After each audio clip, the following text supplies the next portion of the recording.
Hello and welcome to another video. And I did 100 press ups every day for a month, and this is what happened.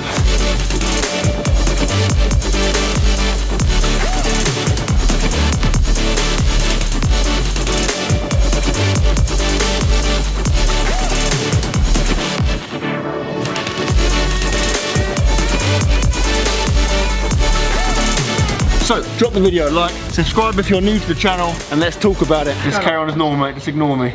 Yeah? I'm filming a weird 2-second montage for a video. Okay, fair enough. It's easy, but it's easy. Don't explain.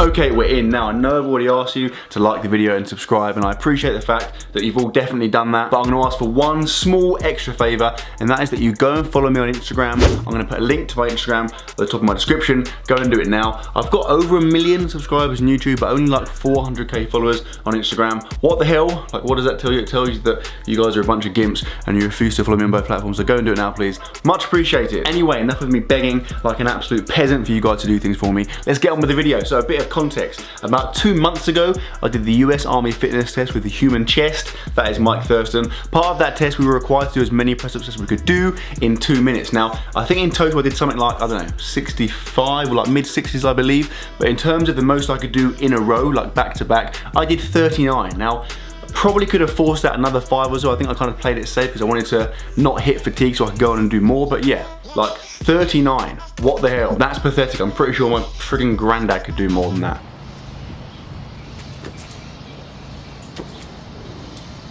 Now, off the back of that test, I went into the gym a couple of days later to retest my press ups just to find out like if that army test was like a one-off bad day or if that was actually how many I could physically do, and I managed to hit 46 in a row, so a slight improvement, but still pretty poor, right? Like, now I know some of you are probably sat there thinking, Matt, 46 press ups is good, but like, I think if you look at my physique and look at my, like, bear in mind my max bench press is 180 kilograms. I feel like 46 press ups, like I should be better than that. Anyway, at this time I was already doing 100 sit-ups a day for another video that's already gone up, which I'm sure you've already seen and liked, etc. So I thought, you know what, why not go all in and do 100 press ups every day? And so that's what I did. Every day for 30 days, I would do 100 press ups. Now, you've already seen that obviously I can't hit 100 press ups in a row. So what I would do is I'd set up, I'd do as many press ups as I could do to exhaustion. I'd then rest for like a minute or so and then repeat that and keep going until I hit the 100. Now, in terms of form, I was kind of inspired by the militant strictness of the army test. So I tried to keep all of my press ups like perfect form. I tried to fully extend, like fully lock out. I tried to go all the way down to chest to the floor, but I know that probably, to be fair, maybe a third or half of the time I wasn't fully locking out. Additionally, on the odd occasion, I'd have some added resistance. And then just like with the sit-ups, I tried to do the press ups at roughly the same time each day because obviously, best case scenario, I'm only gonna get 24 hours recovery. Already that's not ideal. I definitely couldn't afford to be cutting that any shorter. Now, whereas with the sit-ups, I didn't do any other ab training. Whilst doing these press ups, I was still doing my regular like chest volume, right? I didn't want to stop training chest altogether because that would be absolute suicide. So I was still training chest twice a week as part of my like regular push workout. So across the week, that was probably like maybe 5 exercises for my chest. Within that, like 4 sets of each exercise. When you then add in the press ups every single day, that's a friggin' crap load of chest volume. So the question on everyone's lips, and by everyone I mean like a few people, what happened, right? Like what was the outcome, what was the result? So on day 1, I was able to perform 46 press ups. I didn't count the 39 for the arm just because I had a couple of days rest after that. So day 1 in the gym, 46 press ups in a row. I then took me like a further 2 sets to hit the total 100. Now fast forward 1 month, and on day 30, i.e. like a few days ago,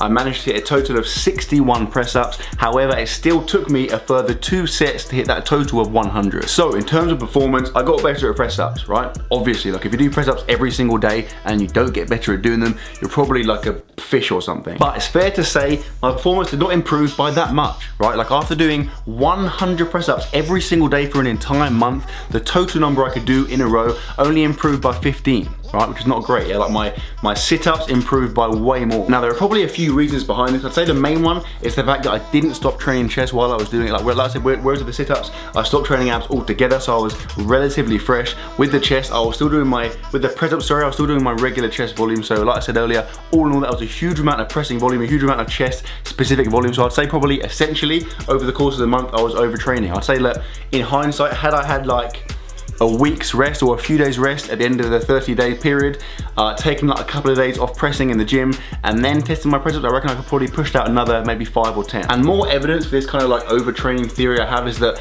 during the challenge, my pressing performance in the gym like deteriorated pretty significantly. I think my dumbbell pressing and my bench pressing in particular absolutely sucked. Like my bench press got so bad towards the end of the challenge, I actually considered sacking it off. Anyway, who cares, right? Aside from the impact the challenge had on my performance, what impact did it have on my physique? Now, if you look at my physique from day 1 and then you contrast it with my physique at the end of the challenge on day 30, I think it's fair to say there is, I wouldn't say it's significant, but I think there is like a bit of a difference. To be fair, I've got a better tan in the second photo. I think I was probably like contracting my abs slightly more, which obviously gives the illusion of me looking a bit better. But just looking at my chest and the kind of upper torso region in particular, I think you can see a bit more fullness. I think my chest looks a little bit bigger in the second pic. I think my shoulders, particularly like my front delts, look a little bit better. So although the challenge did have a detrimental effect on my performance in the gym, I'd say in terms of my physique, I reckon it had like a slightly positive impact. Another key point to note is that I was very mindful of keeping my body weight consistent throughout the challenge, right? For obvious reasons, like if you're gonna gain weight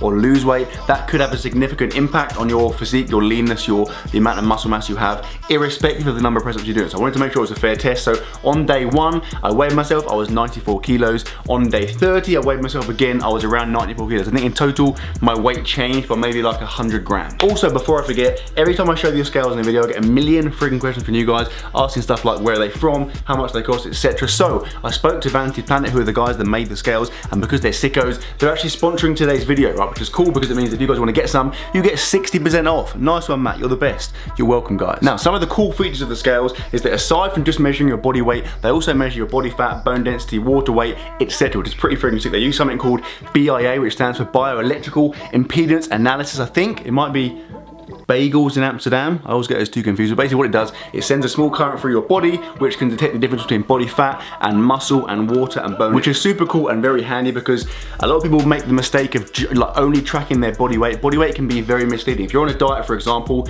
you're not trying to lose body weight, you're trying to lose body fat. It is possible for your weight to stay the same, but actually if you to gain muscle and lose fat. So by tracking your body fat as well as your body weight, you can see all the little minute changes that are taking place, and that's going to inform your judgment as far as like training and diet go. Another cool feature of the scales is that they allow you to set up multiple profiles for different users, right? So for example, if Luke wanted to track the progress of his bulk, he can set up his own profile, which would save his height, his age, his training, his like activity levels, etc. And it's going to make it obviously much more convenient than having to reset that every single time. So if you think it sounds good, if you'd like to pick up a pair of scales yourself, there is a link at the top of the description. Go and check it out. Use the code Mattdoesfitness and you will save 60%. You are welcome. Anyway, enough about the scales. Let's get back to the video. It's getting friggin' dark. This country sucks. Right, let's make some sweeping conclusions to end the video. Doing 100 press-ups every day for a month made me better at doing press-ups. Doing 100 press-ups every day for a month also made my chest and shoulders slightly bigger. However, doing 100 press-ups every day for a month also made my performance in the gym deteriorate significantly and made my bench press suck so bad that I contemplated faking my own death and moving to Ecuador. So to summarize, I would say that as with the sit-ups, doing press-ups at home for a complete beginner is an awesome way to get stronger, to build muscle. It's very convenient, etc. However, this is only going to last for so long. Right? What's going to happen after a little while is that maybe initially you can do say 10 or 15 press-ups. That's going to be great, right? After a while, maybe like 6 months or a year or even 2 years down the line, you're going to be doing like 50, 60, 70 press-ups. At that point, that rep range is no longer optimal to build muscle and get stronger. So at some point, you are going to have to make that transition to the gym or maybe get some equipment at home. And I would recommend doing something where you can change the resistance, i.e. like a dumbbell chest press or a bench press, because by changing that resistance, by increasing it as you progress, you can keep the reps you are doing within that optimal range, somewhere between say 5 and like 15 to 20. And that's going to keep you building muscle, getting stronger, and just generally making progress over a much longer period of time. And on that note, I'm going to end the video because I think I've covered everything and I need to go and take loads of steroids. I mean, not take loads of steroids. So like the video if you enjoyed it, subscribe if you're new to the channel, and I will see you tomorrow.